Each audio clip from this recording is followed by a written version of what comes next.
강소 해안의 이 씨는 부인과 사랑하며 행복하게 살았다. 하지만 이 씨는 30살이 넘어 갑작스런 병으로 사망했다. 이미 염을 끝냈지만 부인은 차마 관에 못을 박지 못하고 아침 저녁으로 곡을 하며 관을 열어서 남편의 시체를 살폈다. 민간에 전해오는 풍습이 있는데 사후 7일 들은 날엔 살신을 맞이하는 의식을 거행한다. 그 시간이 되면 가장 가까운 친척, 가족들도 모두 피해야만 한다. 그러나 이 씨의 아내만 자리를 들여가지 않았다.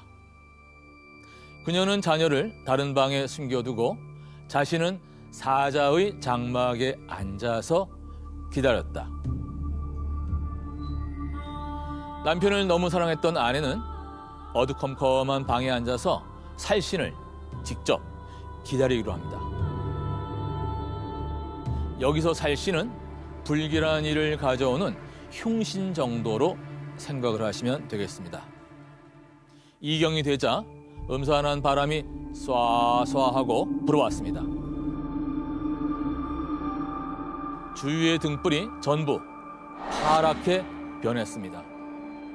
그때 창가 쪽에서 붉은 머리에 둥근 눈을 하고 신장이 약 3m가 넘는 귀신이 나타났습니다. 귀신은 한 손에는 철로 만든 쇠사랑을 쥐고 한 손에는 남편의 혼을 묶을 줄을 끌고 창을 넘어 들어왔습니다. 귀신은 곧장 남편의 관 앞으로 다가갔습니다.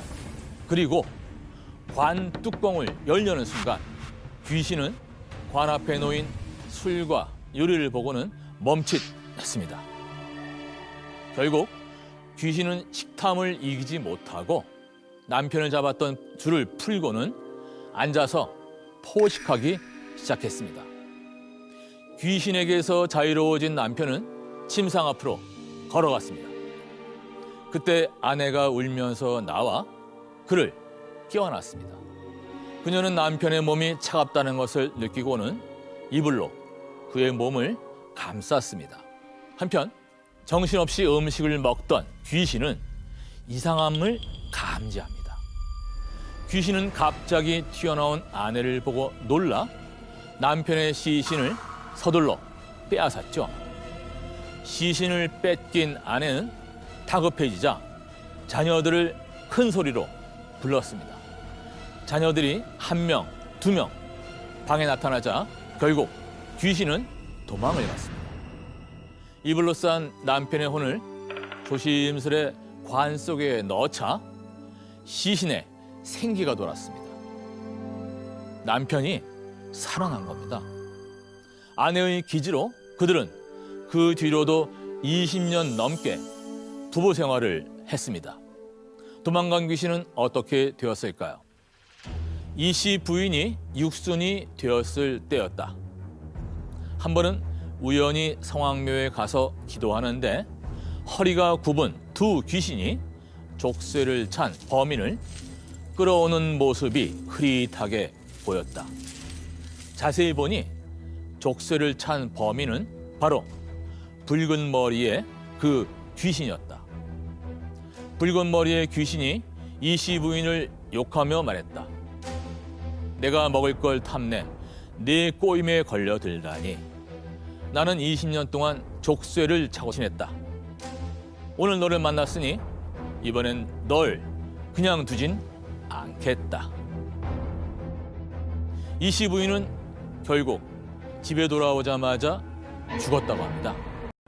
호광 운양의 방현에 방산이 있는데 험준하고 깊었다. 사면에 바위와 동굴이 가옥처럼 서 있었으며 그 안에 많은 모인이 살았다.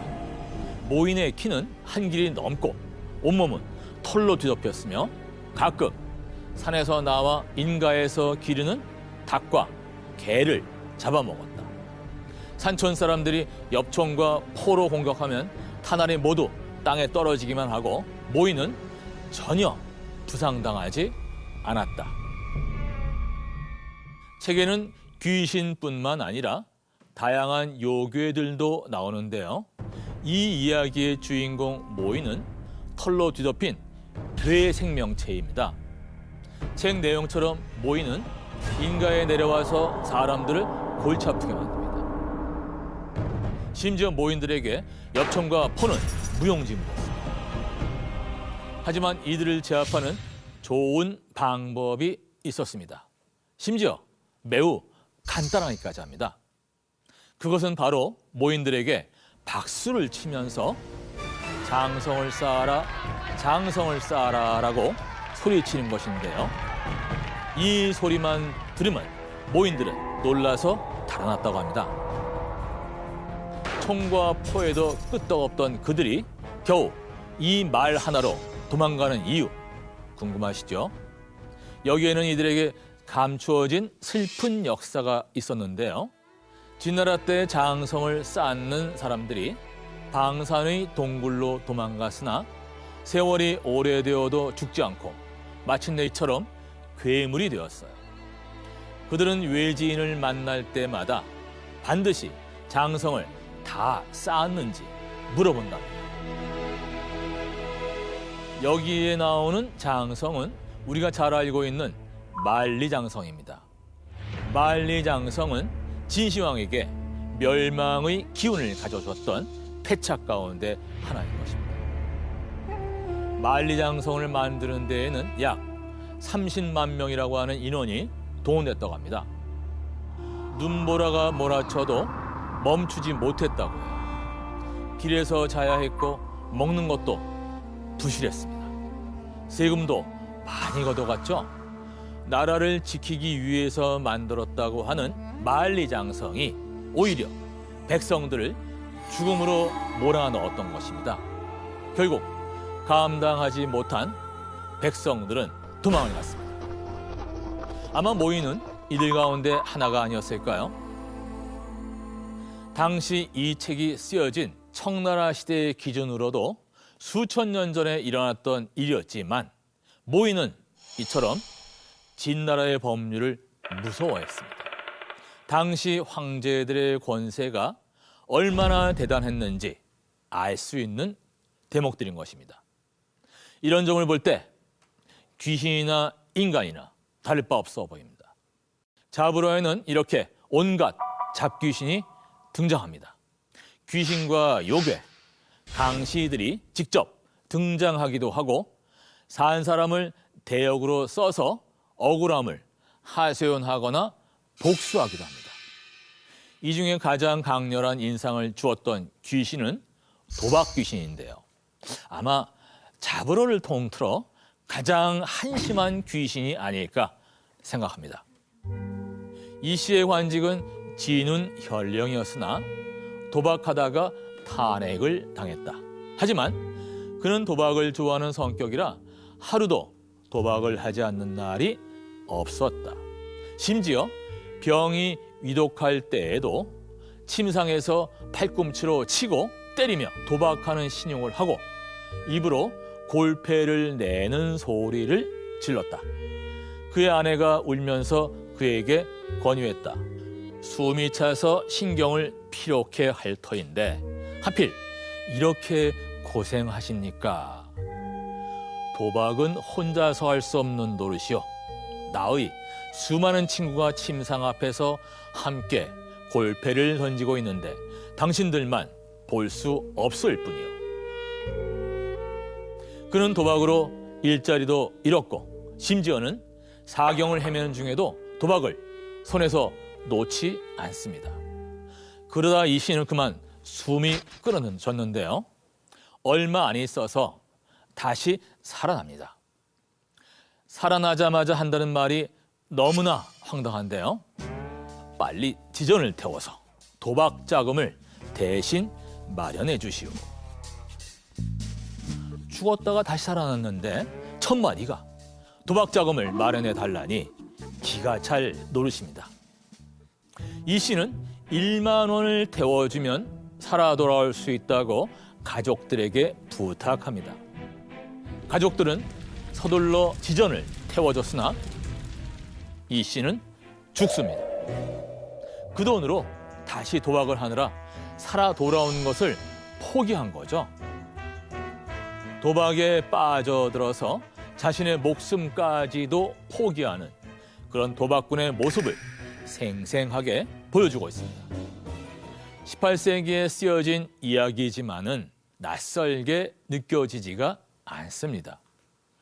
분명 귀신의 이야기인데 우리네 일상과 많이 겹쳐 보입니다. 아주 친숙하게 느껴질 정도예요. 저는 이 점이 아주 흥미로웠습니다. 그 당대 사람들은 이승과 저승을 별로 구별을 안 한 거죠. 죽어서도 밥을 먹고 벼슬도 받고 심지어는 남녀가 사랑을 나눌 수도 있습니다. 이 책에서는 왜 저승과 이승의 경계를 무너뜨렸을까요? 그 이유는 자브로를 쓴 저자 원매라고 하는 사람의 생애 안에 비밀이 숨겨져 있습니다. 그렇다면 원매는 어떤 이유에서 수십 년간 이야기를 채록하며 이 책을 완성해냈을까요? 당시 지식인이 출세할 수 있는 방법은 과거 시험을 통해서 고위의 관직에 등용되는 것으로 거의 유일한 방법이었습니다. 원매 역시도 가난한 가정의 출신으로 오직 실력으로 과거에 합격하는 방법만이 출세를 위한 길이었는데요. 최종 과거에 급제하기까지 약 12년 동안 각고의 생활을 보냈습니다. 그는 학술과 문장에 매우 뛰어났지만 시대적 요구에 맞는 그런 능력을 가졌던 것은 아니었던 것 같습니다. 뛰어난 문학적 재능에도 그에게는 아주 치명적인 약점이 있었으니 당시의 시대적 필수 과목이었던 팔고문이라고 하는 것에 대한 흥미와 재능이 없었던 것입니다. 원매를 괴롭혔던 팔고문의 정체 궁금하시죠? 팔고문이라고 하는 것은 쉽게 말하면 중국 명청대의 과거 시험에 쓰였던 문장 형식을 가리킵니다. 지금은 우리가 글을 쓸 때 기승전결이나 서론, 본론, 결론 뭐 이런 식으로 구성을 하지만 그 당시는 팔고문이라고 하는 것은 8개의 체제로 나눈 것입니다. 이런 식으로 팔고문은 아주 형식적으로 굉장히 엄격한 규정이 있었고 심지어는 내용에 대한 요구는 더 가혹했습니다. 팔고문을 쓸 때 마음대로 자기 견해를 드러낼 수도 없었고 문장은 반드시 성현을 대신해서 말해야 했습니다. 예를 들어서 공자가 말씀하신 부모가 살아계시면 멀리 다니지 않는다라는 그런 제목으로 글을 쓴다면은 반드시 육아가 제창하는 부모 봉양이라든가 부모 장례를 극진히 모시는 것과 같은 그런 측면에서 육아의 효도를 설명해야 하는 것입니다. 그것도 대표적인 유학자인 주희, 곧 우리가 주자라고 부리는 주희의 견해에 입각해서 논지를 펴나가야 했던 것입니다. 이와 상반된 주장을 해서는 안 되고 육아의 효도 관념에서 벗어나서 임의대로 자기 견해를 펴서도 안 되는 겁니다. 딱 정해진 틀에서 이야기를 해야 하는 것이죠. 그걸 벗어나면 탈락인 겁니다. 그러니까 잘 보면은 사람들의 어떤 생각을 이렇게 가둬놓는 거죠. 실제로 청나라는 과거 제도를 통해서 지식인들의 사상을 통제하려고 했습니다. 팔고문이라고 하는 것을 만든 의도 역시 거기에 있었습니다. 특히 관리가 될 너희들은 멋대로 이렇게 하지 말라고 하면서 생각을 강제로 가둬놓고 정해진 틀 안에서만 움직이라는 일종의 경고와 같은 것이었죠. 원매는 자기의 마음속에 담아있는 그런 생각을 자유롭게 풀어내야 하는 사람이에요. 실제로도 그렇게 산 사람인데 제도에 얽매여서 팔고문을 하려니 얼마나 답답했겠습니까? 그래서 자브로를 보게 되면은 유독 과거 제도를 비판하는 그런 글들이 많이 남아 있습니다. 사실 소설이라고 하는 것은 중국 문학사에서는 제대로 대접을 받지 못했던 장르였습니다. 그래서 정통 문인이라고 하는 사람들은 소설의 창작은커녕 그걸 읽는 것조차 꺼려했습니다. 소설이라고 하는 건 뭐냐? 돈을 받고 길거리에서 이야기를 들려주던 이야기꾼들의 손에 의해서 명맥을 이어가다가 인쇄술의 발달로 인해서 대량 출판이 가능해지자 돈벌이를 목적으로 한 상업 출판이 굉장히 나오게 됩니다. 그러면은 많이 팔리는 흔히 말하는 베스트셀러를 찍어내야 하는 겁니다. 그러면 그 당시에 베스트셀러는 뭐가 있었을까요? 당연하게도 시험. 그 당시에 최고의 시험은 과거 시험이었기 때문에 이 과거 시험과 연관된 그런 책들이었습니다. 한마디로 과거 시험 예상 문제집 또는 기출 문제집 이런 게 당시에도 있었습니다. 지금과 똑같죠? 자, 이걸 누가 할까요? 과거 시험에 급제한 사람이? 이미 과거에 급제한 사람이 그런 일을 할 리가 만무하겠죠? 여기에 딱 적합한 사람들이 있습니다. 과거 시험에 여러 번 도전했어요. 결국 급제를 못했습니다. 근데 이 사람들도 먹고는 살아야죠. 그게 바로 이 출판업이에요. 여러 번 시험을 치고 도전을 하다 보니까 출제된 문제라든가 아니면 출제 경향 뭐 이런 것에 대해서 아주 빠삭하게 되는 겁니다. 그런 사람들이 할 수 있는 게 뭐였을까요? 과거 시험 기출 문제.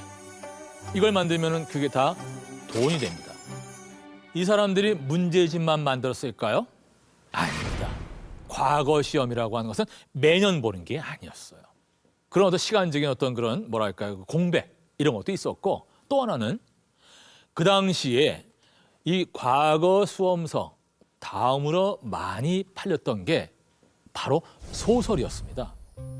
당시 현실에서 좌절한 문인들이 세상의 불만을 자유롭게 토로할 것은 대부분 소설이었습니다.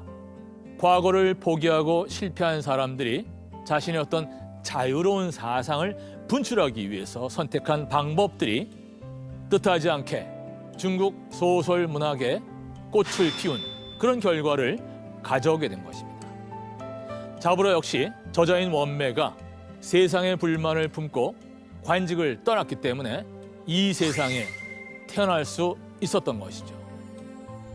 1000편이 넘는 자부로를 쭉 보고 나면요, 거기에는 행한 대로 업에 대한 대가를 받는 인과응보라고 하는 것, 그리고 선을 권하고 악을 벌하는 권선징악이라고 하는 딱 이 두 가지 키워드로 정리가 됩니다. 현실에서는 나쁜 놈들이 더 잘 먹고 잘 사는 게 맞습니다. 한마디로 인과응보라든가 권선징악이 현실에서는 잘 이루어지지 않고 있다는 겁니다. 현실에서 권선징악과 인과응보가 제대로 이루어졌다면, 이루어지고 있다면 사람들이 불만 같은 게 없었겠죠. 그리고 이런 소설이 나올 리도 없었을 겁니다. 자부로에서 이야기하는 괴이한 일들은 어떻게 보면은 당시 사회의 어떤 현실을 은유하는 하나의 메타포가 아니었을까요?